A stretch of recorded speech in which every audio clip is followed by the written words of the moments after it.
जब से वेनेजुएला पर यूएसए ने हमला किया है, तब से सबके जहन में एक ही सवाल उठ रहा है कि क्या तीसरा विश्व युद्ध होगा। क्योंकि मादुरो जब गिरफ्तार हुए तो किम जोंग के माथे पर पसीना आ गया। मिसाइल दागकर ट्रंप को उसने ललकारा है। इसी से अब उठ रहा है सवाल कि क्या तीसरा विश्व युद्ध होगा। नमस्कार, आप देख रहे हैं न्यूज़ 18 का डिजिटल प्लेटफॉर्म और मैं हूं आपके साथ श्रुति श्रीवास्तव। वेनेजुएला के राष्ट्रपति निकोलस मादुरो को अमेरिका ने देश के भीतर घुसकर गिरफ्तार कर लिया है और इस कार्रवाई के बाद पूरी दुनिया में भू राजनीतिक तनाव तेज हो गया है। अमेरिका के इस कदम को कोई देश अंतर्राष्ट्रीय कानून का खुला उल्लंघन बता रहे हैं, मतलब कई सारे देश। तो वहीं अमेरिका के विरोधी देश इशारों में जवाबी कार्रवाई की चेतावनी देने लगे हैं और इसी कड़ी में अब उत्तर कोरिया ने अमेरिका को सीधा संदेश देने के लिए मिसाइल लॉन्च कर दी है। यह इशारा है कि उत्तर कोरिया कितना ताकतवर है और अगर अमेरिका उसकी तरफ बढ़ा तो वह चुप नहीं बैठेगा। वहीं दक्षिण कोरिया की सेना के मुताबिक उत्तर कोरिया ने रविवार सुबह यानी कि 4 जनवरी सुबह कई बैलिस्टिक मिसाइलें समुद्र की दिशा में दागी। ये मिसाइलें राजधानी योंगयांग के आसपास के इलाकों से दागी गई और पूर्वी समुद्री क्षेत्र की ओर गई। हालांकि मिसाइलों की रेंज और सटीक क्षमता को लेकर फिलहाल कोई विस्तृत जानकारी साझा नहीं की गई है।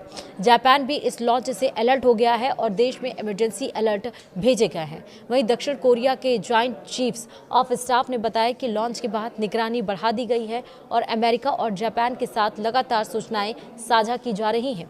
वहीं जापान के रक्षा मंत्रालय ने भी मिसाइल लॉन्च की पुष्टि की है, हालांकि किसी नुकसान की खबर नहीं है।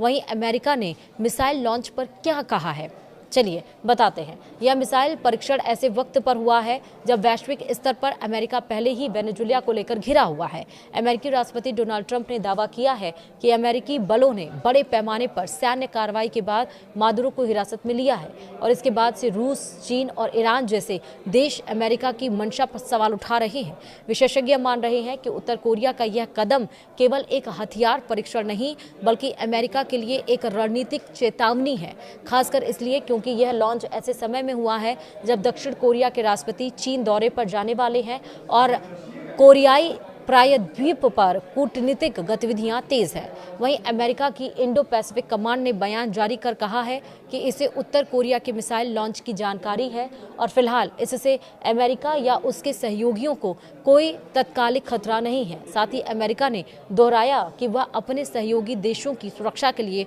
पूरी तरह प्रतिबद्ध है। गौरतलब है कि इससे पहले भी उत्तर कोरिया ने क्रूज मिसाइल परीक्षण किए थे और अपनी पहली न्यूक्लियर पावर्ड पनडुब्बी के निर्माण की तस्वीरें जारी कर दुनिया को चौंकाया था। अब वेनेजुएला संकट के बीच यह मिसाइल लॉन्च संकेत देता है कि वैश्विक शक्ति संतुलन तेजी से अस्थिर होता जा रहा है।